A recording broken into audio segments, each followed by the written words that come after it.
दोस्तों कहते हैं कि लालच बहुत बुरी बला होती है। अगर लालच में कोई लाचार, मजबूर, गरीब तबके का व्यक्ति फंसता है, तो एक बार समाज उसे ये सोचकर माफ कर देता है कि चलो ये कोई नहीं, गरीब था, मजबूर था, लाचार था, असहाय था, इसने ऐसी खता कर दी होगी। लेकिन यही लालच अगर कोई एक संभ्रांत व्यक्ति जिसकी अच्छी खासी सैलरी हो, अच्छे खासे पद पे हो, अगर वो करता है तो आप क्या कहेंगे? दोस्तों आज की सच्ची कहानी जो है उसे सुनकर आपका कलेजा फट जाएगा। तो जो आज मैं आपको सच्ची कहानी सुनाने चल रहा हूं, इस सच्ची कहानी ने पूरी तरीके से मानवता को शर्मसार कर दिया। और पूरी घटना को जब लोगों ने सुना तो लोगों के मुंह से यही एक चीज निकला कि आज के जमाने में कोई भी कैसा भी व्यक्ति हो, उसकी मानसिकता को बदलते देर नहीं लगती है। आज कहानी इसी लालची व्यक्ति की।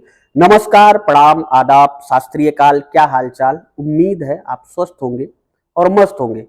दोस्तों जो आज मैं आपको सच्ची कहानी सुनाने चल रहा हूं, इस सच्ची कहानी की शुरुआत होती है उत्तर प्रदेश का एक जिला है मुरादाबाद। पर इस कहानी का अंत कहीं दूर हो जाकर होता है। मुरादाबाद के एक गांव में एक दंपत्ति रहा करते थे, पति पत्नी, और उनका 14 साल का बेटा था। इस दंपत्ति की जो पत्नी थी, उनकी दोनों आंखों से बिल्कुल कुछ नहीं दिखाई देता था, यानी वो दोनों आंखों से अंधी थी। अब धीरे धीरे सब कुछ अच्छी तरीके से उनके घर में गुजर रहा था।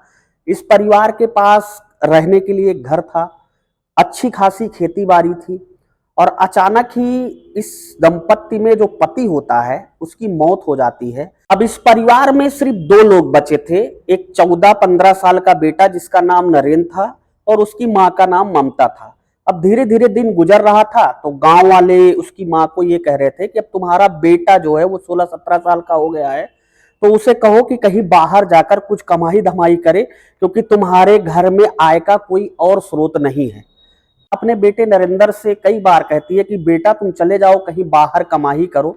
तो उसका बेटा नरेंद्र अपनी माँ को समझाता है कि माँ मैं चला तो जाऊंगा, कमाई भी कर लूंगा परदेश, कोई दिक्कत नहीं है, पर माँ अगर मैं आपको छोड़कर चला जाऊंगा तो आपकी देखरेख कौन करेगा? आपका जीवन पूरी तरीके से नरक बन जाएगा, क्योंकि आपको दोनों आंखों से दिखता ही नहीं है, तो आपको खाना पीना और आपकी परवरिश कौन करेगा?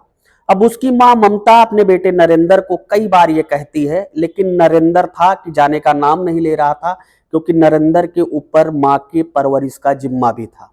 धीरे धीरे समय गुजरता है और गांव वाले इस महिला से कहने को ये चीज छोड़ते नहीं है कि अपने बेटे को बाहर भेजो, अपने बेटे को बाहर भेजो।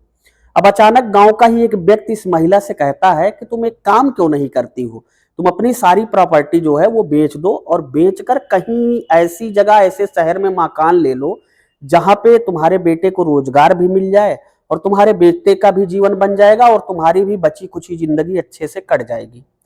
ममता कहती हाँ, सलाह तो तुम्हारी ठीक है। अब जब ये व्यक्ति धीरे धीरे कई बार ममता से इस बातों को कहता है, तो अचानक एक दिन आता है कि उसके पति के मरने के बाद पूरी प्रॉपर्टी ममता के नाम पे ट्रांसफर हो चुकी थी। अब ममता ने एक दिन पूरी प्रॉपर्टी, अपना घर जो भी था, पैतृक संपत्ति, वो सब कुछ बेचकर हरिद्वार चली जाती है। हरिद्वार जाने के बाद वो अभी अपने बच्चे को लेकर इधर उधर घूम रही थी, चूंकि आंखों की अंधी थी, तो वहां 2-4 लोग से उसकी मुलाकात होती है, जो सहानुभूति बस ममता और उसके बेटे नरेंद्र की काफी सहायता करते हैं। और बाद में इन लोगों को पता चलता है कि ये माँ बेटे हल्के में नहीं है, इन माँ बेटों के पास अच्छा खासा पैसा है, और ये लोग अपनी पैतृक जमीन जहाँ पिछले ये रहते थे गांव में, वहां से बेच कर आए हैं। अब वो लोग इसके पीछे लालच में लग जाते हैं और धीरे धीरे ममता को अपने पूर्ण विश्वास में ले लेते हैं। अब कहते हैं कि आप यहीं ना जमीन खरीद लो। अब सब कुछ बातें बनती हैं धीरे धीरे। इन लोगों के संबंध, जो अनजान लोग इस महिला से मिले थे, उनके संबंध ठीक ठाक होने लगते हैं।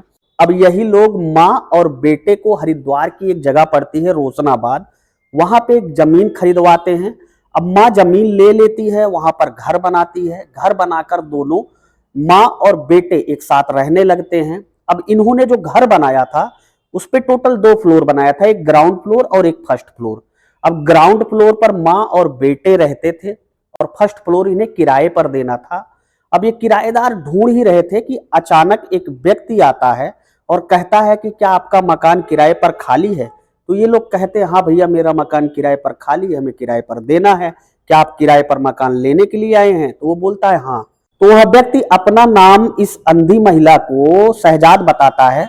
अब शहजाद इनका फर्स्ट फ्लोर किराए के मकान पर ले चुका था और उसे रहते रहते काफी दिन बीत चुका था। अब माँ और बेटों का वहां पर कोई था नहीं, और जब वो लोग आए थे तो शायद शहजाद भी उनको मिला था। माँ और बेटे का शहजाद किराएदार से बहुत अच्छा संबंध हो चुका था और शहजाद गाहे बगाए इनकी बहुत मदद भी कर दिया था। तो दोनों लोगों के संबंध, किराएदार और इस अंधी मकान मालकिन के संबंध बहुत मधुर और बहुत अच्छी तरीके से हो चुके थे। अब दोनों एक दूसरे पर बहुत यकीन करने लगे थे। तो अचानक इस महिला ने कहा शहजाद अपने किराएदार से एक दिन कि शहजाद भाई, कहीं हमारे बेटे का कोई रोजगार वगैरह तलाश दो। अब वो बड़ा हो गया है, 17-18 साल उसकी उम्र हो गई है, उसको कहीं नौकरी वोकरी पे लगवा दो। तो शहजाद कहता है कि ऐसा है माता जी की नौकरी पर तो मैं लगवा दूंगा, लेकिन मेरा कोई जुगाड़ नहीं है। तो होशनाबाद पुलिस लाइन में हमारे जानने वाले एक मित्र हैं दरोगा छुन्ना सिंह। दरोगा छुन्ना सिंह से मैं बातें करता हूँ, वो थोड़ा जुगाड़ी टाइप का इंसान है, वो कहीं ना कहीं जुगाड़ लगवा देंगे। वो कहती है ठीक है। अगले दिन दरोगा छुन्ना सिंह इस महिला के घर पर आते हैं, बैठकर चाय पानी होता है, बातचीत होती है। महिला बताती है कि हमारा ऐसे ऐसे बैकग्राउंड है, हम वहाँ से घर अपना जमीन वगैरह बेच कर आए हैं और हमने यहाँ पे जमीन ली है। अब इसको सब कुछ सुनकर दरोगा छुन्ना के मन में लालच धीरे धीरे बसने लगती है। तो दरोगा छुन्ना सिंह कहता है 3-4 दिन का टाइम दो, हम नौकरी का आपके बेटे का कहीं ना कहीं जुगाड़ करते हैं। अब 5-6 दिन बाद दरोगा छुन्ना सिंह कहता है आपके बेटे को नौकरी तो मिल जाएगी, पर नौकरी यहाँ नहीं, थोड़ा दूर मिलेगी। तो वो कहती है कोई बात नहीं, चलेगा। तो वो महिला से कहता है दरोगा छुन्ना सिंह कि क्यों ना आप ऐसा करो कि यहाँ का जो आप पूरा मकान है उसे बेच दो, और बेचने के बाद अब जहाँ पे आपके बेटे की नौकरी मैं लगवाऊंगा वहां आप शिफ्ट हो जाओ। तो वो कहती है ठीक है, मैं ऐसा ही कर लूंगा। अब वो नौकरी लगवाने की छोड़िए, महिला के पीछे पड़ता है कि आप जल्दी से जल्दी मकान बेच दो ताकि मैं आपके बेटे की नौकरी लगवा दूं। अब महिला भी लालच में आ जाती है कि अगर वो मकान बेचेगी तो उसके बेटे की नौकरी लगेगी। और महिला को गम इसलिए नहीं था क्योंकि यहाँ मकान बेच रही है तो जहां उसके बेटे की नौकरी लगती वहां पे वो नया मकान खरीद लेती। अब महिला लालच में आ जाती है और इधर दरोगा साहब लालच से भरे ही हुए थे। अब दरोगा साहब इस पूरे घर का सौदा करवा देते हैं एक प्रॉपर्टी डीलर के थ्रू 20 लाख में, और मकान बिक जाता है। अब जो मकान खरीदने वाला था वो इस अंधी महिला और उसके बेटे से कहता है भाई अब आपको ना कुछ दिन बाद घर खाली करना पड़ेगा, क्योंकि मकान अब मैं ले चुका हूं। और उसे करीब 10 लाख रुपए की धनराशि वो व्यक्ति खरीदने वाला जो है एडवांस के तौर पर दे देता है और कहता है जब रजिस्ट्री वगैरह होगी तो 10 लाख मैं आपको और दे दूंगा। अब छुन्ना सिंह और उसका जो किराएदार था, जो जिसके माध्यम से छुन्ना सिंह आए थे शहजाद, दोनों आपस में एक दूसरे से बातचीत करते हैं और एक षड्यंत्र बनाते हैं। अब इस महिला को अपने पूरे भरोसे में लेते हैं और कहते हैं कि आप आंख से अंधी हो, बहुत परेशान हो जाओगी, इतना पैसा आप कहाँ रखोगे, मुझे दे दो। जब वहां हम नौकरी लगवाने चलेंगे, घर आपका रजिस्ट्री करवाएंगे नई जगह, तो हम आपको पैसा वापस कर देंगे। अब इस महिला और बेटे को पूर्ण यकीन था कि ये लोग ऐसा कर देंगे, और उन लोगों को विश्वास था कि ये दरोगा नौकरी करते हैं, अच्छी खासी सैलरी है, तो पैसा कहीं लेके भग थोड़ी जाएंगे, हमारा ये पैसा वापस कर देंगे। महिला और उसका बेटा 10 लाख रुपए दरोगा छुन्ना सिंह को दे देते हैं। अब दरोगा छुन्ना सिंह उसी पैसों से कुछ दिन बाद एक अल्टो कार अपने लिए खरीदते हैं। और एक दिन महिला जब कहती है कि भैया कब चलोगे, अब तो नजदीक भी आ रहा है समय, हमें घर खाली भी करना है, तो कहते हैं बस कल चलूंगा। और अगले दिन दरोगा छुन्ना सिंह, शहजाद और उनका एक मित्र था विनोद उर्फ काला, तीनों लोग अल्टो में सवार होते हैं और घर के सामने आते हैं। इस बेचारी असहाय अंधी महिला को और उसके एक बेटे जो अभी नाबालिग था, जिसकी उम्र करीब 17-18 साल की थी, बालिग होने वाला था, इसको अल्टो कार में बैठाते हैं और सीधा हरिद्वार जाते हैं, वहां स्नान करके खाना वगैरह खाते हैं। उसके बाद महिला कहती है कि भैया आप वहां ले चलो जहां हमारे बेटे की नौकरी लगनी है और जहां हमें घर आप खरीद रहे हो। तो रास्ते में ये लोग जा ही रहे थे कि रास्ते में अचानक ये लोग एक जगह सुनसान देखकर, जंगल देखकर अपनी गाड़ी रोकते हैं, और रोकने के बाद उस महिला के गर्दन में एक गमछा डालकर को खींचना शुरू करते हैं।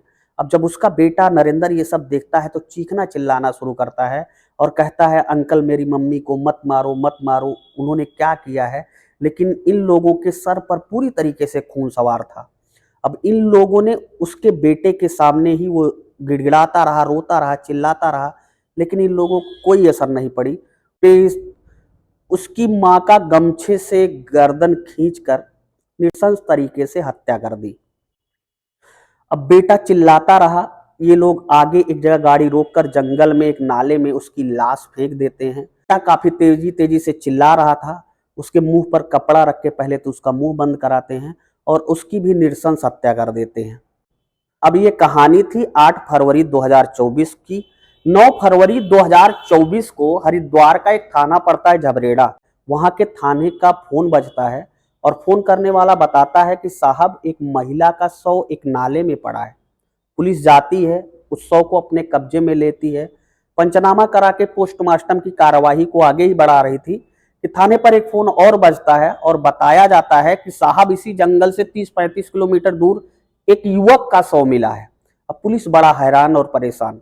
पुलिस दोनों लाशों को अपने कब्जे में लेकर पोस्टमार्टम की प्रक्रिया को आगे बढ़ाती है और अब पुलिस सोच में पड़ जाती है कि आखिर हत्यारे कौन थे और किन लोगों ने इनकी हत्या की है।